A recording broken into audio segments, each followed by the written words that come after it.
ಓಂ ನಮಃ ಶಿವಾಯ.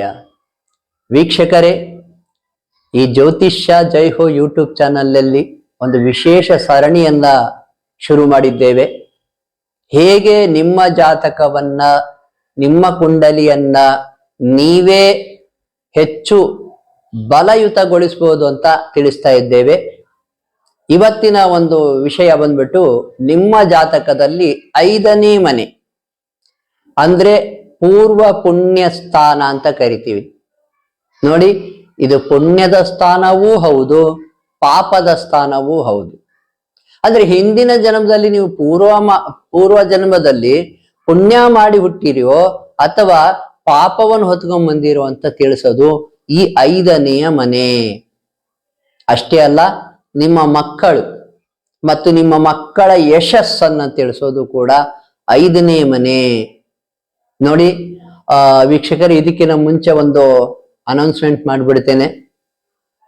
ಯಾರಿಗ್ಯಾರಿಗೆ ಹೆಲ್ತ್ ಅಲ್ಲಿ, ಆರೋಗ್ಯದಲ್ಲಿ ಏನ್ ಸ್ವಲ್ಪ ಹದಗೆಡ್ತಾ ಇದೆ, ಅಥವಾ ಯಾರಿಗೆ ತುಂಬಾ ತೊಂದರೆ ಇದೆ, ಯಾರು ಮಾಟ ಮಂತ್ರಕ್ಕೆ ಒಳಪಟ್ಟು ಇನ್ನಿಲ್ಲಪ್ಪ ಇನ್ನಾಗ್ತಾ ಇಲ್ಲ, ನಾವು ಖರ್ಚು ಮಾಡಿ ಮಾಡಿ ಮಾಡಿ ಸಾಕಾಗ್ಬಿಟ್ಟಿದ್ದೇವೆ, ಎಲ್ಲಿ ತೆಗಿಸಿದ್ರು ಕೂಡ ಉಪಯೋಗ ಇಲ್ಲ, ಎಷ್ಟು ಹೋಮ ಮಾಡಿಸಿದ್ವಿ ಉಪಯೋಗ ಇಲ್ಲ ಅನ್ಸಿದ್ರೆ ದಯವಿಟ್ಟು ನಮ್ಮ ಜ್ಯೋತಿಷ್ಯ ಜೈ ಹೋ ಯೂಟ್ಯೂಬ್ ಚಾನಲ್ಗೆ ಕರೆ ಮಾಡಿ.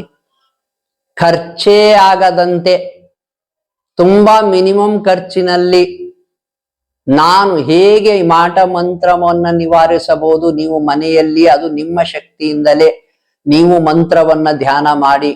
ನಾನು ಮಂತ್ರ ಕೊಡ್ತೇನೆ, ಮಂತ್ರಗಳ ಬಗ್ಗೆ ರಿಸರ್ಚ್ ಮಾಡಿದ್ದೇನೆ, ದೇವಾಲಯಗಳ ಬಗ್ಗೆ ರಿಸರ್ಚ್ ಮಾಡಿದ್ದೇನೆ. ಒಮ್ಮೆ ನಂಬಿ ನೋಡಿ, ನಿಮ್ಮ ಒಂದು ಏನು ಬದುಕು ಉದ್ಧಾರ ಆಗುವಂತೆ ನೀವೇ ಮಾಡ್ಕೊಳ್ಳಿ. ನೀವೇ ಕರೆ ಮಾಡಿ ನಮ್ಮ ವಾಟ್ಸಪ್ ನಂಬರ್ಗೆ ನಾನು ನಿಮಗೆ ಸಲಹೆ ನೀಡ್ತೇನೆ. ಇನ್ನು ಮೂಲ ವಿಷಯಕ್ಕೆ ಬರ್ತೇನೆ. ಇನ್ನು 5ನೇ ಮನೆ ಬಗ್ಗೆ ಹೇಳ್ತಾ ಇದ್ದೆ. ನಿಮ್ಮ ಜಾತಕದಲ್ಲಿ 5ನೇ ಮನೆ ಅನ್ನೋದು ತುಂಬಾ ಇಂಪಾರ್ಟೆಂಟ್ ಆಗುತ್ತೆ. ಪೂರ್ವ ಜನ್ಮದಿಂದ ಏನ್ ಪಡ್ಕೊಂಡ್ ಬಂದಿದ್ದೇವೆ, ಪುಣ್ಯವನ್ನ ಪಡ್ಕೊಂಡ್ ಬಂದಿದ್ರೆ ಆ ಪುಣ್ಯದ ಬುತ್ತಿಯನ್ನೇ ಊಟ ಮಾಡ್ತೀರಾ.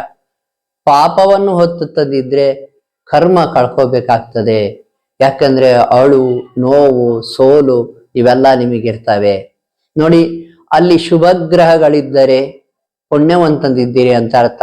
ಅಶುಭ ಗ್ರಹಗಳಿದ್ದರೆ ಅಲ್ಲಿ ಹಿಂದಿನ ಜನ್ಮದಿಂದ ಪಾಪವನ್ನು ಹೊತ್ತು ತಂದಿದ್ದೀರಿ ಎಂದರ್ಥ. ನೋಡಿ, ಇದನ್ನು ಶುದ್ಧ ಮಾಡ್ಕೋಬೇಕಂದ್ರೆ ನೋಡಿ, ಪಾಪದ ಕೆಲಸಗಳನ್ನು ಇನ್ನು ಮುಂದೆ ಮಾಡಲೇಬೇಡಿ. ಬರೀ ಪುಣ್ಯದ ಕೆಲಸಗಳನ್ನೇ ಮಾಡಿ. ಸಾಧ್ಯವಾದರೆ ಧ್ಯಾನ ಮಾಡಿ, ದೇವರ ಪೂಜೆಯನ್ನ ಮಾಡಿ. ಅದರಲ್ಲೂ ಕೂಡ ಮಕ್ಕಳನ್ನ ಚೆನ್ನಾಗಿ ನೋಡ್ಕೊಳ್ಳಿ. ಅವರ ಕನಸುಗಳಿದ್ದಾವೆ, ಅವರ ಧ್ಯೇಯಗಳಿದ್ದಾವೆ, ಅವರ ಗುರಿಗಳಿದ್ದಾವೆ, ಅವಕ್ಕೆ ಸಪೋರ್ಟ್ ಮಾಡಿ. ಮಕ್ಕಳನ್ನ ನೆಗ್ಲೆಕ್ಟ್ ಮಾಡಬೇಡಿ. ಮಕ್ಕಳಿಗೆ ನೀವೆಷ್ಟು ಸಪೋರ್ಟ್ ಮಾಡ್ತೀರಾ ಅಷ್ಟು ನಿಮ್ಮ 5ನೇ ಮನೆ ಅಭಿವೃದ್ಧಿ ಆಗ್ತದೆ. ಅಷ್ಟೇ ಅಲ್ಲ, ಈ ಪುಣ್ಯದ ಕೆಲಸಗಳನ್ನು ಮಾಡೋದ್ರಿಂದ ಮಕ್ಕಳಿಗೂ ಒಳಿತಾಗ್ತದೆ. ನಿಮ್ಮ 5ನೇ ಮನೆ ಕೂಡ ಹೆಚ್ಚು ಬಲಯುತವಾಗ್ತದೆ, ಸತ್ವಯುತವಾಗ್ತದೆ.